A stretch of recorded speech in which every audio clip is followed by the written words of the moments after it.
now we're going to move into Pluto in relationship to Cancer. Pluto, as it is being rediscovered, it's a time that it's awakening consciousness in the general consciousness of humanity, of the world, because the news is getting out there. And when things get out there like that, like when the planet Pluto was first discovered, that was when it was during the time of the atom bomb, it was during the time of Freud.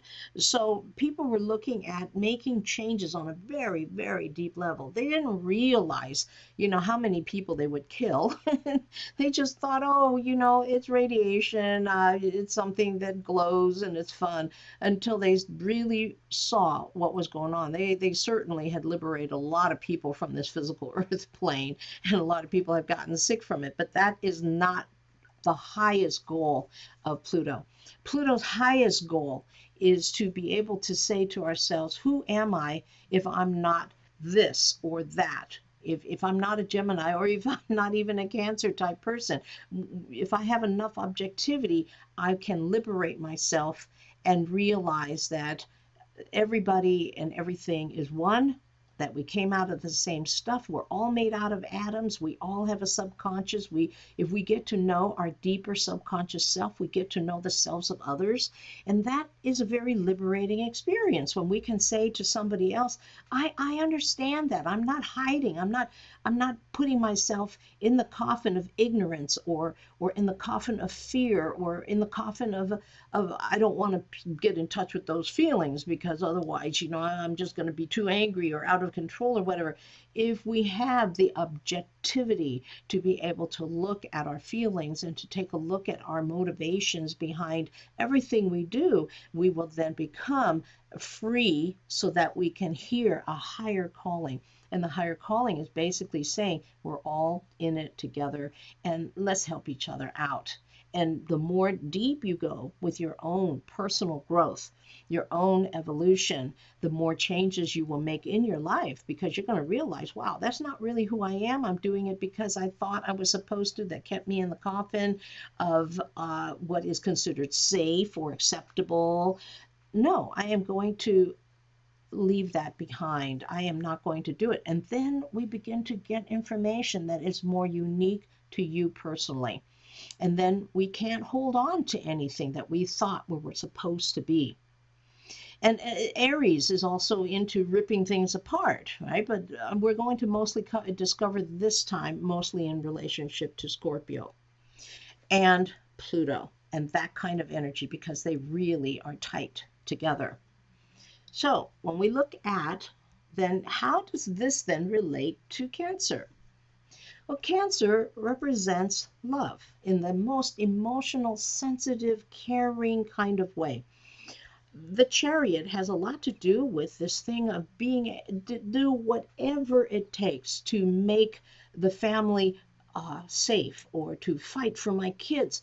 And when you take a look at anybody with a Cancer energy, they're all about family. They will do anything for family, because without that, in our human history, this society would not have survived. So this being the fourth sign, this is on the position of where we start moving away from the Gemini intellectual, objective, communicating kind of thing to feelings now. This is the first water sign that comes into the flow of the human consciousness, of human evolution. So when feelings start coming in, they're intense. There are things about feelings that we can't say logically, this is what it is about, unless you go deep inside your subconscious and really look at, where are my feelings really coming from? And then we now have this opportunity to basically be objective to how I feel, so that I can use that conquering energy that I would have used for my family, my pets, my friends, all the people that I take in under my wings, and start to question, okay, am I coming from a codependent place because I just want everybody to feel comfortable and I don't even exist in the picture because they are like super moms? because they totally merge water, they totally merge with other people, and they're really into cardinal doing something about it. So if I feel like somebody is suffering, oh, let me take care of you and I'll do everything I can to make you feel better, right? That's why they make great. I mean, who wouldn't want a parental figure that would do anything for your well-being? With Pluto, it's time to take a look at that. Are you giving up yourself? And by taking on a coffin that says, oh no, I can't take care of myself because they need me more. If we go and we question that and we start saying, well, no, maybe I should take care of myself. And for Cancer, that is really hard, very hard to do as a pure Cancer. Nobody's pure Cancer. But with Cancer rising, moon, sun in Cancer, those are very strong Cancerian influences that make them very much hard working, do anything they can to take care of the ones that they care about. But when we start to question that caring, then we start to go, maybe I'm coming from a place where I unconsciously, because this is a revealing of the unconscious, I am unconsciously doing what my parents had done, or the way that my mother took care of my dad, or the way that my dad self-sacrificed for the family, or whatever. It's like, well, then who were they? Those are the questions that we have to ask when we start to take a deeper look at what is Cancer really all about. Or if I did come from really supportive family, really supportive parents who always supported me, now I'm just totally supporting other people. Well, what about me then? What about me figuring it out for myself in a situation where I'm just feeling moon, right? Picking up on everybody's energy, total receptivity, which is what the High Priestess is about, just absolutely like sucking it in and so like a sponge. Can we lose ourselves in the process? So we have to take a look at ourselves.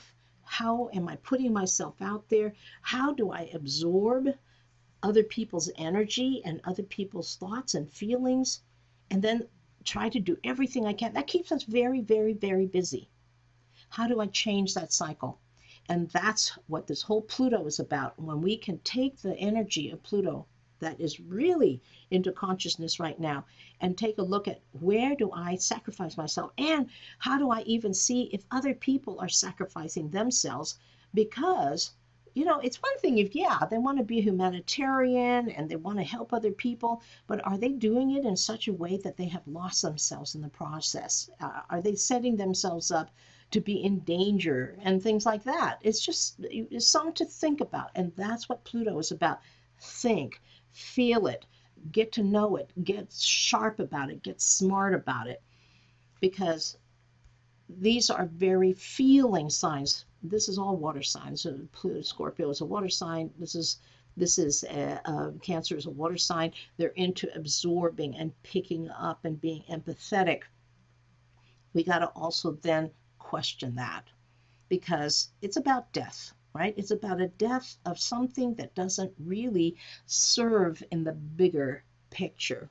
And it's something to think about. So many Cancerian people, oh my, they will take care of everybody. They're just super moms. And don't you sometimes kind of wonder, you're going to ask them, well, what are you doing for yourself? And they say, I'm too busy. I've got to conquer this problem and that problem, and for this person and that person. Just to cover it very briefly, here's Cancer. Why is Jupiter and Neptune exalted in Cancer, right? Why are these two guys, right, the Jupiter and Neptune, why are they so also very happy to hang out with Cancer? Well, first of all, Jupiter is very exuberant, right? It's a good luck, that's a wheel of fortune. That's like saying, oh, I feel really good and very much connected to God when I give. And then we have the self-sacrificing Neptune, right? The one of losing my ego and all this. Wonderful to lose your ego, but you got to have an ego to lose in the first place for it to work out better. And so yes, these planets make Cancer a very generous person, a very self-sacrificing person, one who totally absorbs what is going on, willing to fight to the death for anybody that they love. And yet now is the time to look at that and say, is that really helping humanity in the big picture? Something to think about.